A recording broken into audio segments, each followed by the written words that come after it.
G'day, I'm Rob. And I'm Dave.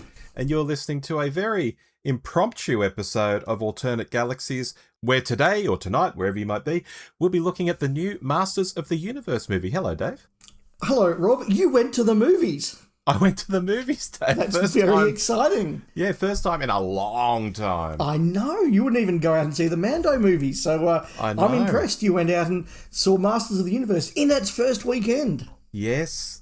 I was sitting at home last night, Friday night, and I thought, there is a pull with this movie. Something is pulling at me. Oh, God, should I just go in the morning and just see an early session, like a 10 a.m. or 11 a.m. session? Yes, I think I should. And I booked a ticket and I went. No, that's fair enough. I went last night, Friday night. I did a 6:30 session at my local cinema. Yeah, no, it's fantastic. And knowing that you had done that, I messaged you this morning to say, hey, look, I'm going to the movies. Should we turn on the mics when I get home? So, Dave, before we rip in, and I will say this is the spoiler-free part of the show if people have just tuned in. No spoilers here. We'll tell you when the spoilers are coming. Our histories with Masters of the Universe, Dave, what's yours? I certainly was a big fan of He-Man and the Masters of the Universe as a young boy. I probably caught the tail end of the real He-Man craze, but certainly by the time I started school here in 1986, it was still a relatively big deal, and I still remember taking the toys to school as a 6-year-old and playing with them with other people. But I think I bought most of them probably when I was about 5, the year before, 1985. But I certainly had a lot of the He-Man toys. I regularly watched and enjoyed the cartoon. I had a couple of the comics, usually the ones that came with the toys. But I do remember it being a pretty big thing that kids my age, particularly boys my age, were into. It was superseded by some other things shortly afterwards. But my big memory is that unlike Transformers, unlike Voltron particularly, it was quite an affordable interest to have.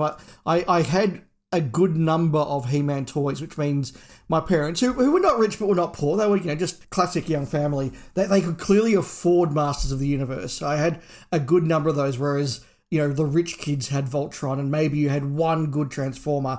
I had many GoBots or Machine Men. They were obviously the very cheap option. But look, very fond memories of it, although I must admit it's not something I've ever really gone back to as an adult. Okay.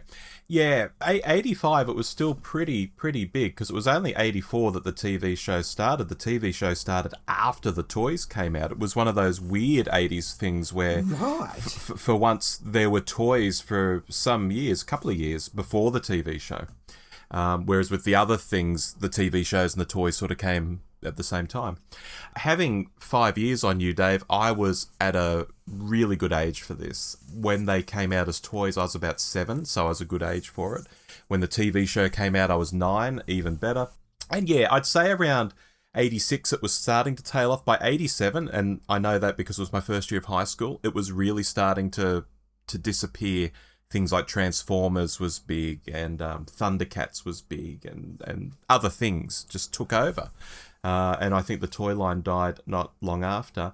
Since then, I've also watched the animated series, not the Netflix one, folks, not the recent one. I watched the animated series that came out, I want to say about 20 years ago, although I'd have to jump on Wikipedia and check, which was like a sort of a reboot of the animated series in a much more serious, sort of more adult kind of style.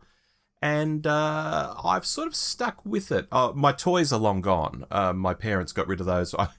They packed me off to England when I was 16. And while I was there, they renovated my room and gave away all my toys. I guess assuming a 16-year-old didn't want Masters of the Universe. I had so many as well, Dave. I also had Castle Grayskull, the whole thing. Oh, it makes me so upset. Yeah, no, I was going to say, I reckon Christmas 86... I got Castle Grayskull. That was the big Christmas present. And my sister got the Crystal Castle from Shearer. So we certainly would have played with them at home for a number of years in the 80s, even after they weren't quite a big deal, because we had those big things. And yes, I did watch the Kevin Smith Netflix series when it came out. Honestly, that was probably more to do with being a fan of Kevin Smith than being a fan of the Masters of the Universe, although it was interesting to see those characters back again. Yeah. Okay, so we've both got background with it. As, dare I say, all the people in the cinema with me today, I was in a gold class, Dave, so 40 seats or so. There were about 8 people in there. They were all my age or older. Yeah, I did message you when I went last night. I had a bit of a look around the cinema. It was a reasonable turnout. It wasn't packed, but I was in a big VMAX, the big cinemas. It had a reasonable turnout, and yes, the majority were probably our age. Yeah. Now, we're still spoiler-free, folks, so stick with us. For months, Dave, my question has been, as this movie's been coming and coming sort of in the rear vision mirror, is a 7-year-old today sitting at home right now going, Mum, Dad, I want to see Masters of the Universe. I said it back then, I say it now. Unless they're one of these kids, I think, who's been indoctrinated, like how Star Wars parents also indoctrinate their kids. You're going to like Star Wars, damn it, you're going to like it. I'm sure there are parents who have done that with Masters of the Universe too. Unless they're kids who have been indoctrinated, I don't think kids on the whole today really know what Masters of the Universe is. And again, without spoilers, I don't think this is the movie that's going to bring them in. Look, I don't know whether there are parents out there going, it's a wet weekend here in Melbourne or Sydney or whatever. I'm going to take my kids to the movie. Oh, I remember enjoying He-Man when I was a kid. Let's take my kid to that and see if they like it. Sure. But also, yes, I don't know. Like if I think of, say, the Gen Zs at work, who, I talk about Star Wars with and they know what Star Wars is and they're like, I doubt they would know what Masters of the Universe was at all. Sure, but I think they could go into this film and at least understand what's going on. When I say kids, I don't mean the Gen Zs, I mean little kids, like 7-year-olds, 10-year-olds. Totally. Because I don't think this film is hugely kid-friendly. I mean, there's action scenes and stuff, and there's some fantastic action scenes, but there's also a lot of talking. There's a lot of quips that you sort of have to catch and understand. And it's 2 hours, 20 minutes long. I can see a kid, and I mean, again, 7 to 10-year-old, being just bored rigid by sections of this, while thinking other sections were really fun to look at, but maybe not really getting into it overall. That's a gut feeling. Look, I'm not the best judge of what movies kids like, but I guess all I can say is I think the initial appeal is absolutely going to be people who grew up with it of our generation and now want that hit in the childhood. The hit in the childhood feels. I guess we'll probably see over the next week or so if it's got a broader appeal. For sure. Also, over the past few months, there are people who have decided to hate on it based on trailers, stills, just rumour. And they've been railing on things, which, again, no spoilers, we'll get to that in a minute. When you watch the film, all those things they were terrified of aren't really what you think. And maybe I'll go into that a bit more later. Yeah, I've definitely got some thoughts on that once the spoiler curtain is down. But yes, the people who like to go online and vent and be angry about things because that's their personality definitely went online and were angry about this because that's their personality. And and it gets clicks. And it gets clicks. It gets interaction. It feeds the algorithm. And I can only finish that thought after the spoiler curtain's down. Well, on that note, let's bring that spoiler curtain down, Dave. Okay, here we are. Dave, a few minutes into this film, I was quite emotional because we were hearing the backstory of Eternia and all this, and we were seeing it, and it looked really great. And I was sitting there just thinking, I'm here. It's 2026. I'm in a really comfortable chair. There's only 7 people sort of sitting around me. I'm very comfortable in this space. I'm watching this thing from my childhood, and they seem to have done it well. Already I can sort of sense that this is entertaining me already. And I didn't cry, but I felt emotion. I am more or less with you.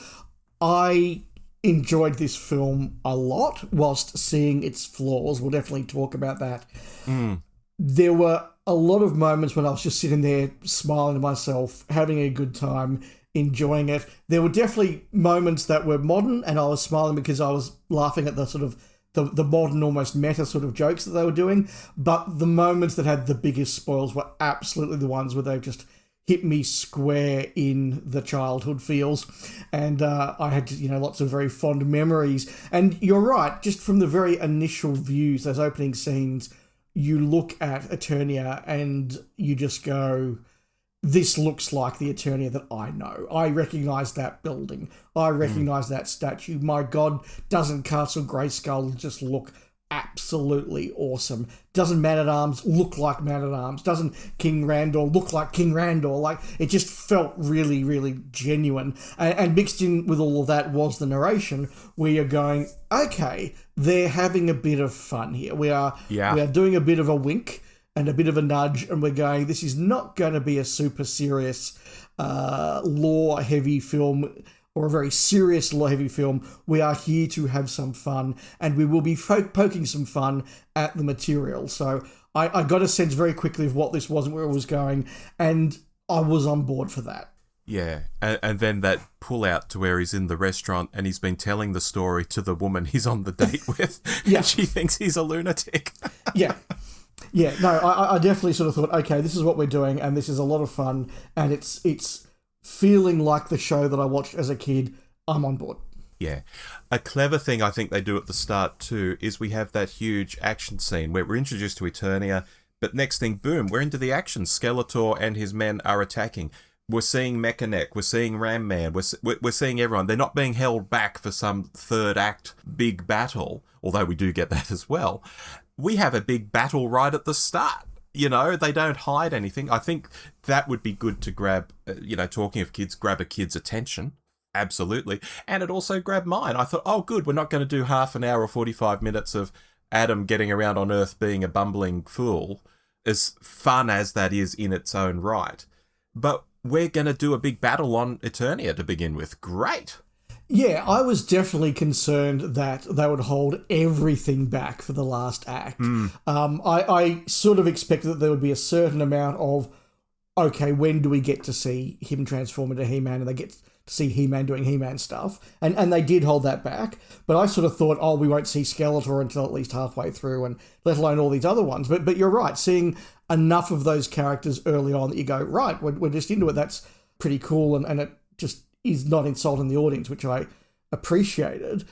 I will say one of the disadvantages of going in, having seen a number of reviews and online commentary, is I knew that one of the, if not the biggest complaint, was the length of the movie. So I was kind of primed to look out for padding or anything like that.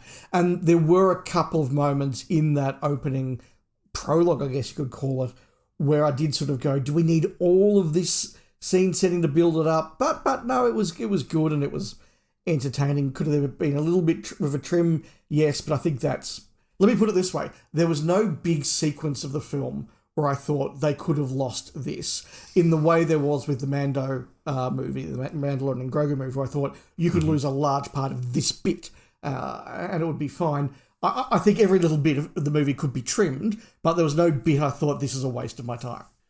Well, because we're doing this without any notes, which is very unusual for us, let's just go all over the place, because that raises a question for me.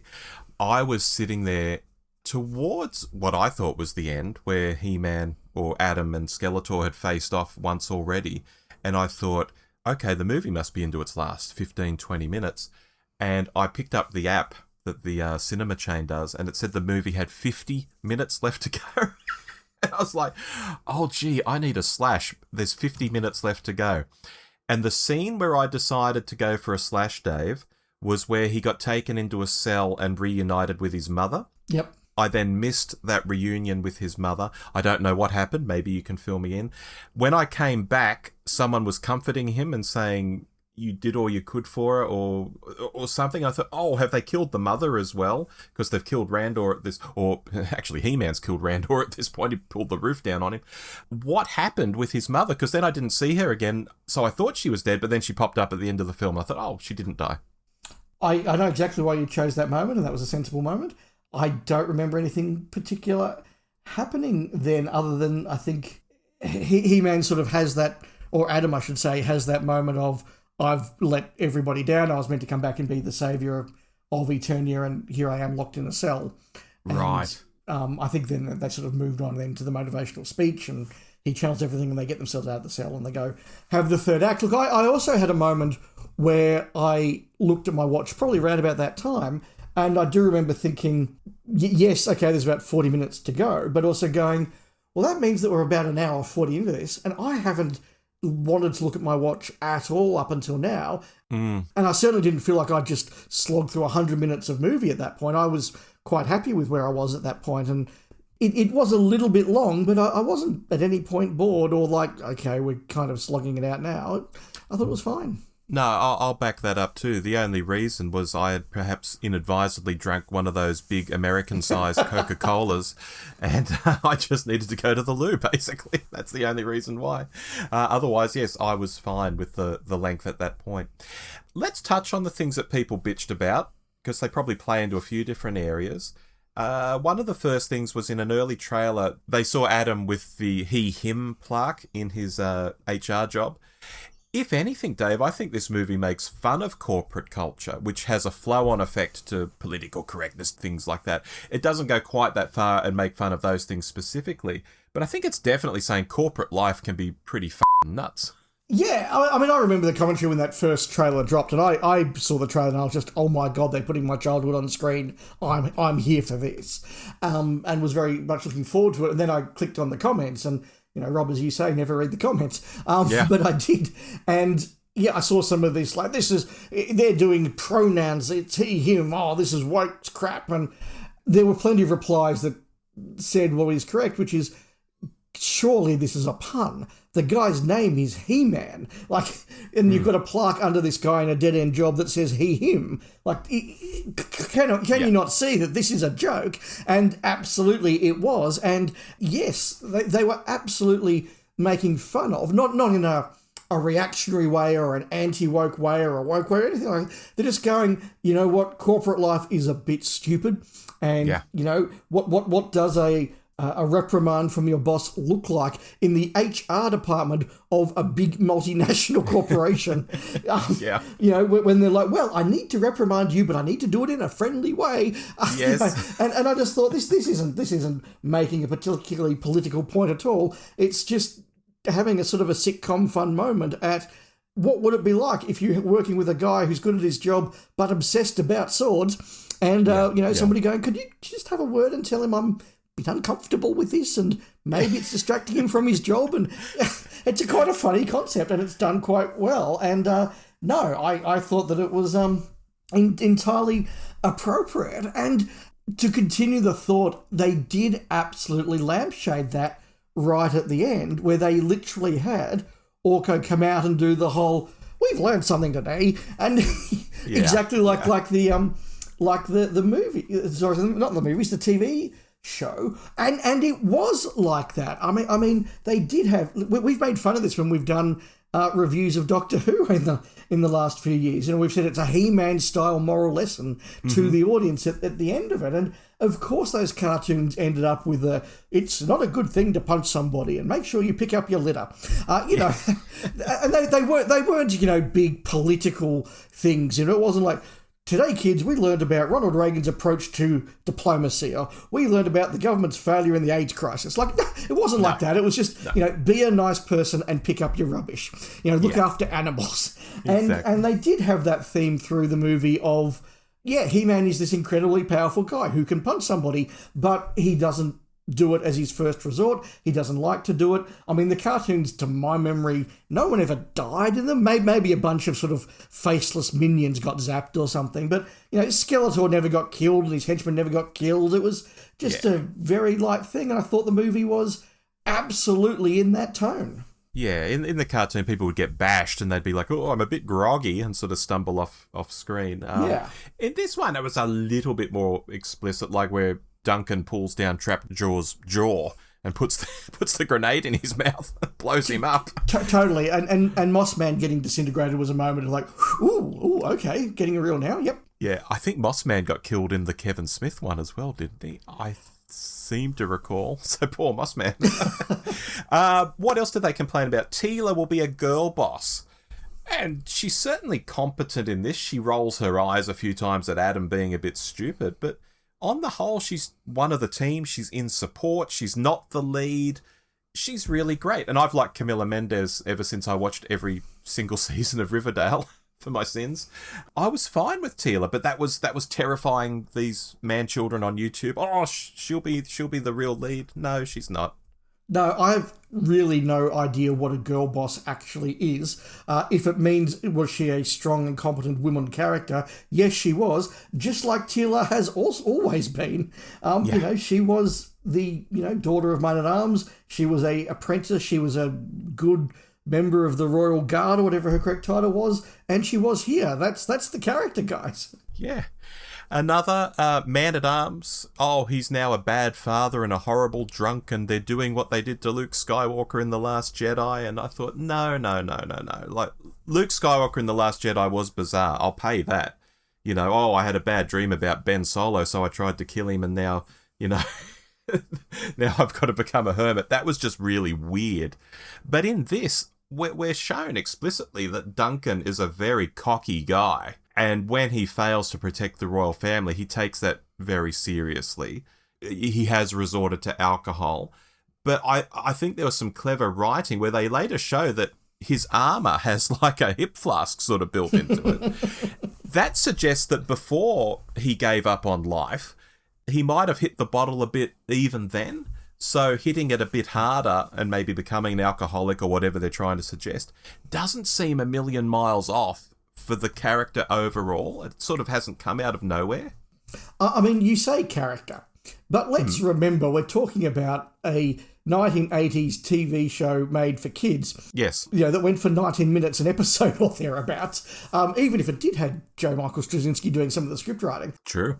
But, could I tell you much about Duncan's character from the TV show? No, I couldn't. He was a plot character, and this is a 2-hour, 20-minute movie. So, of course, the characters get some extra depth and characterization that you wouldn't get in the cartoon. And this was, I think, a very natural way to portray how somebody whose life is dedicated to protecting the royal family and Eternia copes when they fail in that. And it's also useful as a plot device because it explains why they didn't have Duncan leading the resistance for 15 years, which I think would have been a very weird question. Had he just been failing for 15 years while Skeletor occupied Eternia, would be a problem.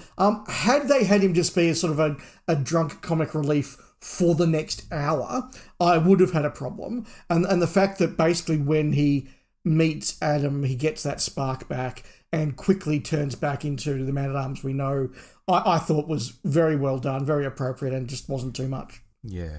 And also, just to touch on this briefly, people didn't like him being black, Dave. Race swap, the action figure's not black. The cartoon wasn't black. I saw no issue. Man-at-Arms doesn't need to be white. No, I don't have an issue either. I've often said if you're going to race swap a character, you should either do it because you're saying something about the character or something about the casting. And in this case, if the reason for doing it is you can cast Idris Elba, that is a very good justification for doing it. Oh, yes. So let's perhaps talk about a piece of casting that also got some criticism and I'm perhaps less willing to defend, and that is Jared Leto as Skeletor. Okay. Now, I will say that I thought the look of Skeletor was done really, really well. I think he looked both effectively a homage to the cartoon version of Skeletor that we all had the toys of, and within that they still made him look really good. The way his jaw worked was really appropriate. He was quite, he filled the screen well. I thought it was a very good portrayal. But I wasn't sure about the voice. And given that they were so clearly, definitely trying to pay homage to the cartoon, and even when Skeletor says, "Go get my ship," and he then lands in that great big thing that he had in the cartoons, I'm like, that's his ship from the cartoons. That was a nice moment. So because they're doing all of that, the thing that I most associate with Skeletor is that he's got that weird, strange voice and sort of, that sort of stuff. And it was interesting that they didn't do that. You had Jared Leto sort of almost doing a very British Skeletor. Yes. And I thought that's an interesting choice, particularly because the dialogue that Skeletor is given is very cartoony. There's lots of, "You bumbling boobs, you idiot, and I just thought they're giving him the old cartoon dialogue, but they're doing it with Jared Leto doing a funny British voice.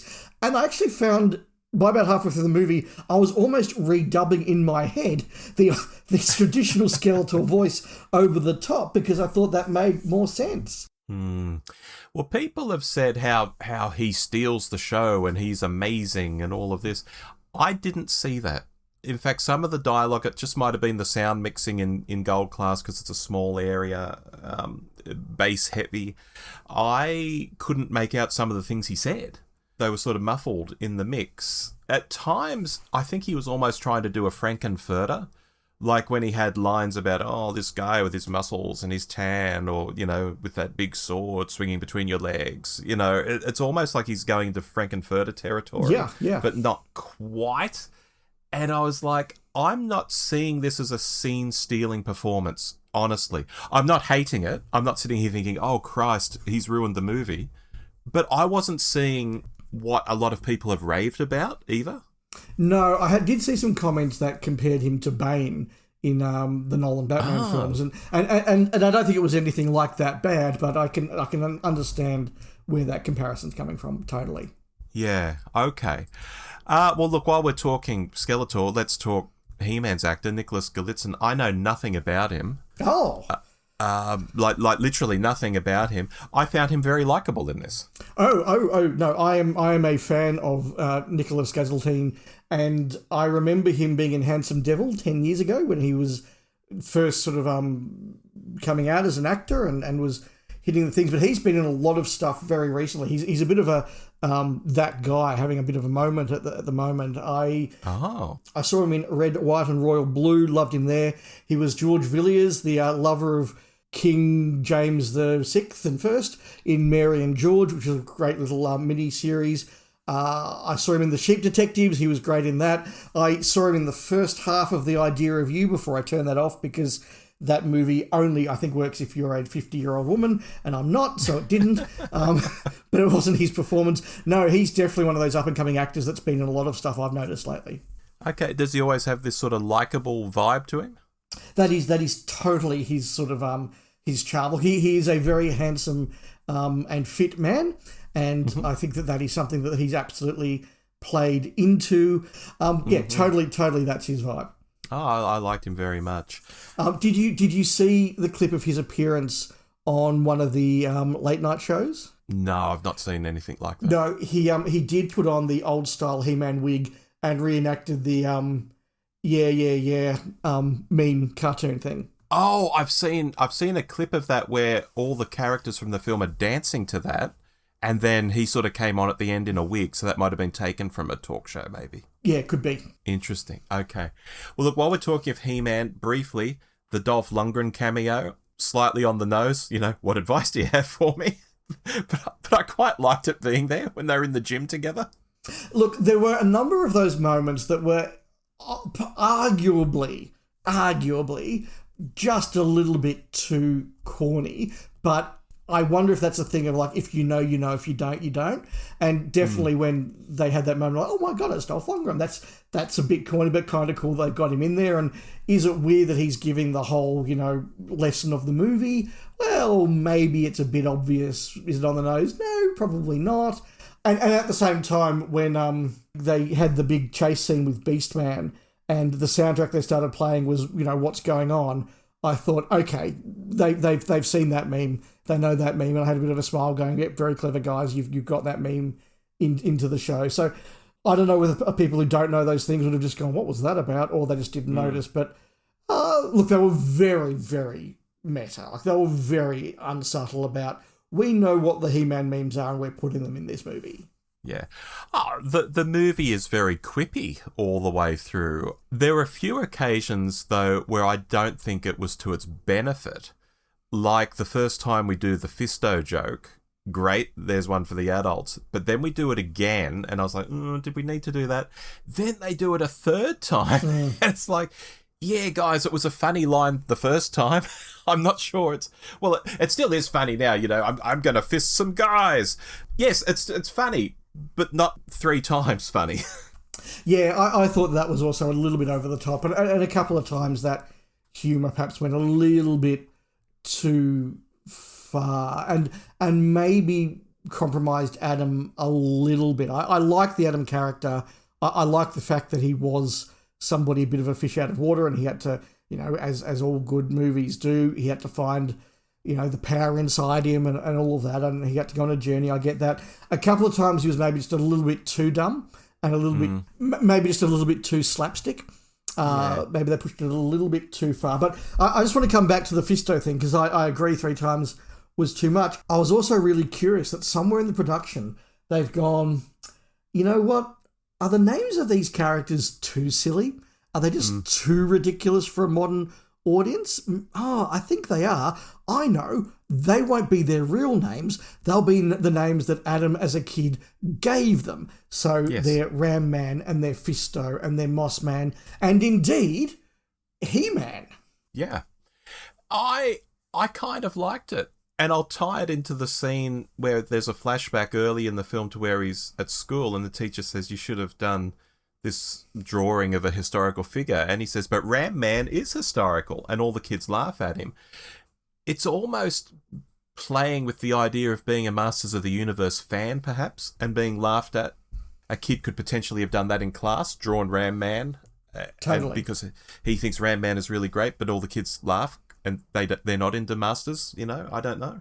Hey, I mean, there are stories about teachers writing to the BBC in the 1960s about Doctor Who and saying, my, 10-year-old's just written an essay about how the Doctor met Marco Polo.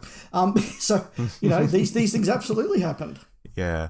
Another example of the joke maybe not quite working or working against the film, I think, is in the Princes of the Universe moment. Which, first of all, any Highlander fans will be like, hang on, that's the song from our film. Why has this film stolen our song? But put that aside, the song starts cranking and the heroes start walking in slow motion, but then they all stop and cough, like, and the music stops, and I'm like, oh shit, is this poison gas? No, it's just the room's dusty, so they start coughing. Then the music starts again, but it doesn't have quite the same momentum as it did if it had just continued on and we'd just gone into, yes, we're doing Queen. You've heard Brian May on the soundtrack already. Now we're doing a classic Queen song from 1986. Let's rip in. No, it sort of breaks down 30 seconds in and it never quite recovers, to my mind. Yeah, I think there were moments like that in the sort of the back third where I thought, come on, guys, we're building up to the big climax now. I do want to take this seriously. I've been watching a movie for 100 minutes now. I've still got 40 to go. I actually want you to be taking this a little bit more seriously. I want the climax to be a big deal. I want to see He-Man back on the screen. Give me more He-Man. And you're doing sort of, meta jokes about the music and cracking up the 80s vibe. I'm like, guys, we've done the meta jokes. We've done the 80s references. Now let's land the story, please. Yeah. And look, on a personal note with the Queen track, they had chopped it up in a really weird way. Like, I know that song very well. It might not be on your top 10 playlist, Dave, but it's been on mine at times. The way they had chopped up the verses and just the way the guitars sounded. Oh no, they've jumped to that verse. Oh no, they've jumped to that bit. It was edited to match the action. Like there's a part where Freddie Mercury says, "Watch this man fly," and so they edited that in where Ram Man flew through the air. There's another bit where Freddie goes, "Bring on the girls," and they had that woman with the dual pistols spinning around shooting everybody. So they had edited it in a clever way, but to anyone who knows the song's like, oh, no, what are they doing? Oh, that shouldn't be there. That note doesn't belong there. Why is that guitar bit there? That was really, really jarring for me. But again, a personal issue because I know that song so well. Yeah, no, that didn't mean anything to me. Okay. A character, you mentioned Jared Leto, a character that didn't do it for me, Dave, Alison Brie as Evil Lynn. She seemed miscast. I get what she was trying to do. I get this was her take on how she fits into this weird world. Just didn't land for me. I think Lena Headey's take on the character, the way she voiced the character in the Netflix animation, was miles and miles better than how Alison Brie acted here in the live action. Yeah, I didn't quite know what she was going for, and I was a bit surprised that nothing really ended up landing from her character, because all the way through the movie, there were moments where Skeletor treats her horribly. I mean, if this wasn't a absurd cartoon-based movie, we would be having a very serious discussion about the portrayal of domestic violence in this film. Yeah. But it was done in such a cartoonish way, you just can't take it quite that seriously. But it was a portrayal of an abusive relationship. And every time Skeletor did that, I was looking at Evelyn and going, I think this is going to have a meaning. There's going to be a moment where she turns on him or she gives up or something because of the way he treats her. And that moment never did land. She didn't really have anything to do in the big finale. She sort of distracted Teela for about 30 seconds and then went, no, I'm leaving now, which, was a good moment for the character in that I'm just off now. But I just thought there was more that was going to happen. And I don't think that her characterization quite worked with Leto's version of Skeletor. Yeah, well, her and Teela just sort of stood around sort of looking at each other for a while. They did a little bit of a fight, and then they looked at each other for a while. They were really second fiddle there. Yeah. Yeah, and look, that's fine. I mean, at some point, the finale, the big battle, has got to be He-Man versus Skeletor, right? So I'm okay with that, but I just felt like I didn't get a substitute moment. So, for example, Man-at-Arms got his moment where he beats Trapdoor. That was his finale. I don't think that Evelyn really got that. Yeah, no. But when we get to the post-credits, we can talk some more Evelyn, perhaps, but save that. Rob, the final thing I've got to talk about, and one that I think is very important, is the last 5 minutes of the movie, which is the 6 months later bit after He-Man has defeated Skeletor in a really cool battle. And look, I did sort of get to a point that I was like, come on, guys, give us some more He-Man. It's a bloody He-Man movie. I'll give me some more He-Man. We got some more He-Man. He-Man got to do some cool stuff. Would I have liked a bit more He-Man? Probably, but that's fine. But then we got to the 6 months later, and if there was any doubt that they were sending themselves up a bit and had a very tongue-in-cheek take on Masters of the Universe, it was absolutely landed in that last few minutes where all the characters are standing around, hand on hips, bent back, laughing as though they were cartoon characters. I just thought, okay, I see exactly what you're doing here.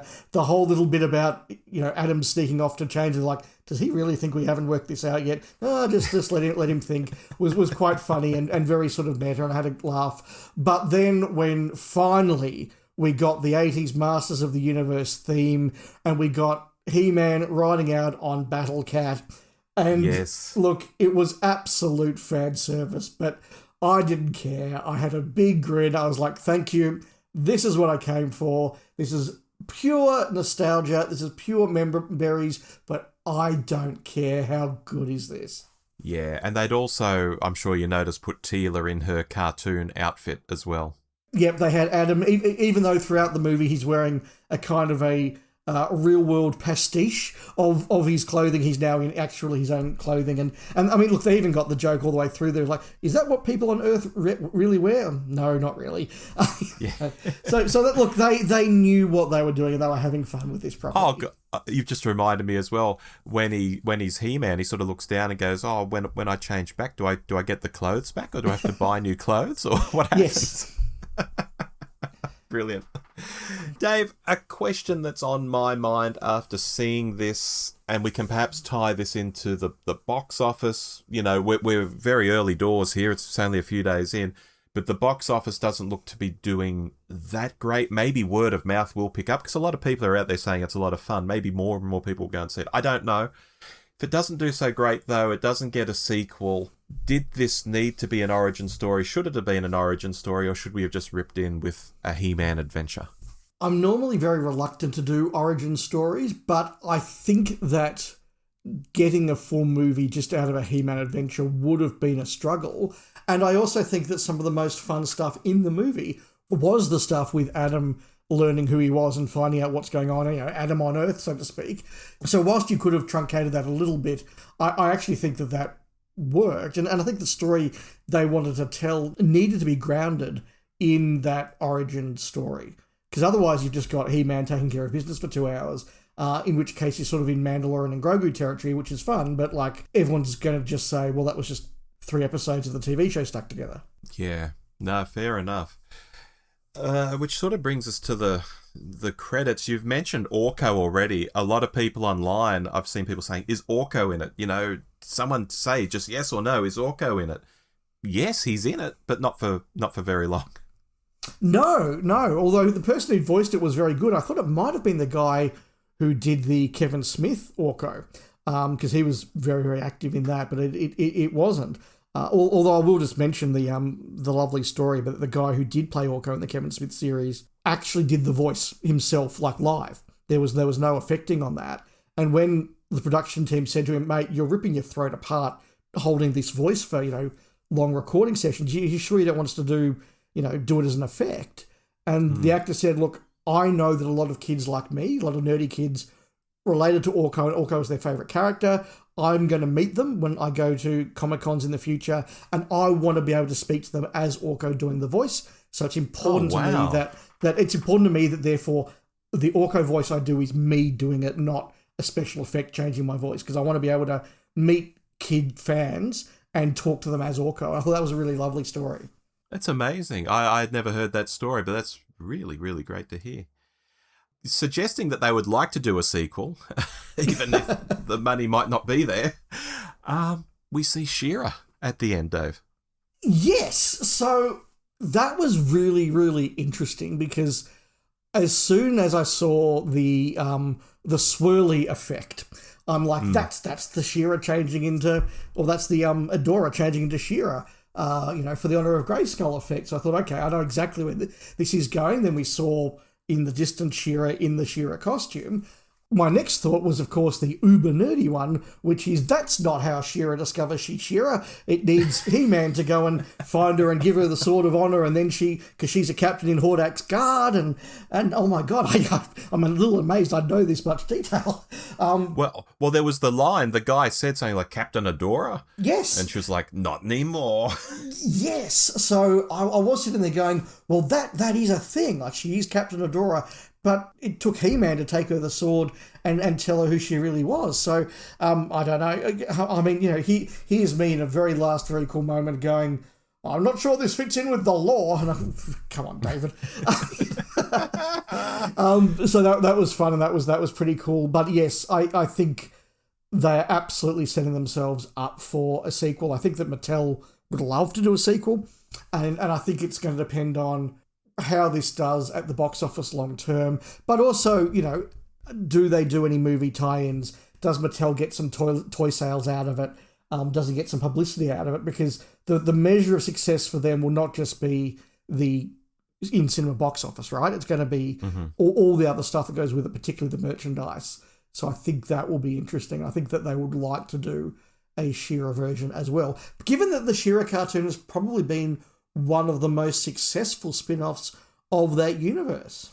I used to watch the She-Ra cartoon and enjoy it just as much, if not more, than the He-Man cartoon in the mornings before school. Oh, yeah, but I'm talking about the modern one. Oh, I've never watched that. No, me either, but my nieces both have, and it's got multiple seasons, so it's obviously quite successful. Wow. Now, my question to you, Dave, is did you stay until the very, very, very, very, very end? No. Ooh. Okay. Evil Lyn comes back into the throne room and picks up Skeletor's skull. Did RTD write this? It was very Last of the Time Lords. And she picks it up, she delivers a line. I can't even remember what the line was, like, oh, you've looked better, or, or what's happened to you, or something. Fade to black, and and laughter. And then the house lights came up in the cinema. Oh, you see, our house lights came up as soon as the credits started. Oh, no. So I knew that there was a mid-credit scene, which I did stay for, but then I'm like, well, the house lights are up, so there can't be a post-credit scene. So I did miss that. That's a shame. I'll go and see if there's some illicit footage of that online somewhere. Oh, what pricks. Yes, there's a scene. You've got to wait until the very, very, very end, and... copyright Amazon MGM Studios 2026. All of that you've got to watch through before it gets to that bit. Normally the cinemas are pretty good at not doing the full house lights until everything's over, but there you go. Where would you rate this? I know we don't often do ratings, and you rate as B's and C's, and I rate as numbers and all of this, but where would you put it? Could you put it somewhere? Look, I don't think I can give it a definitive score, because... did I walk out of this smiling, having had a good time? Absolutely. Am I going to defend it as a particularly deep or meaningful movie? Absolutely not.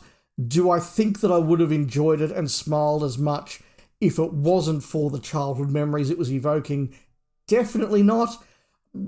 It was a fun, simple, forgettable in some ways, 2 hours and 20 minutes. I had a good time. I can't put it up as being, anything more than that, though. Yeah, that's fair. I mean, I was smiling all the way through as well. Look, when The Cure, Boys Don't Cry came onto the soundtrack, I was like, yes, it's The Cure is on this soundtrack. I was so excited. Then there were bits like his sword is stuck in a statue, and I'm thinking, well, how does that work? Like, why would you just get some random sword?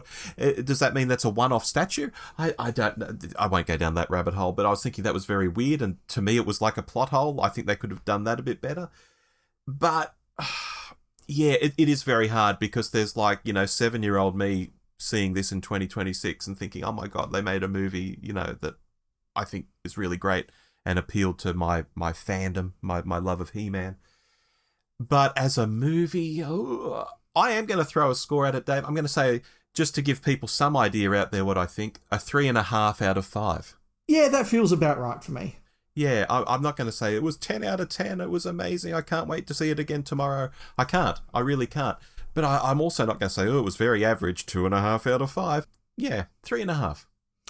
Yeah, I look, I would simply say if you're somebody who was thinking of seeing this and has been put off by a bit of the nastier commentary, I would say put that aside and give it a go. Yes, without doubt. If you're into He-Man, if you know the lore and stuff, and you're up for a good time, you like a bit of cheesecake, bit of cheesiness, and you can go with it, and you love a bit of 80s music on the soundtrack, you like the in-jokes.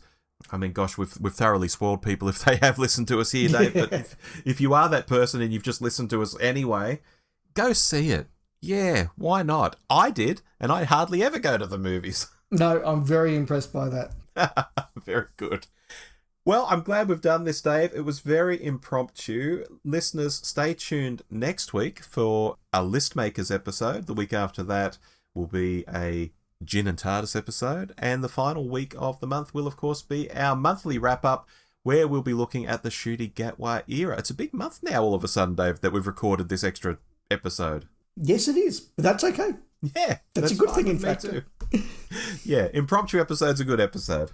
No worries. Right, well, I'm going to get back to Clarkson's farm. Oh, very nice. I know that's dropped too, so my wife and I might get into that tonight. Lovely. All right, well, we'll speak again soon. Alrighty, bye-bye. Bye. You've been listening to Alternate Galaxies, the podcast where Rob and Dave from the Doctor Who show take a look at other great sci-fi and fantasy that we think Doctor Who fans might like. You can reach us at hello@thedwshow.net, on Twitter @thedwshow, or on Facebook /thedwshow. Alternate Galaxies is an irregular podcast, so stay tuned to the Doctor Who show and other programs on our feed to know when the next episode's coming. Our theme music is called Wretched Destroyer and is by Kevin MacLeod. Find him at incompetech.com. Well, that's it for this episode. We hope you enjoyed the show, and we'll talk to you again soon. Bye-bye!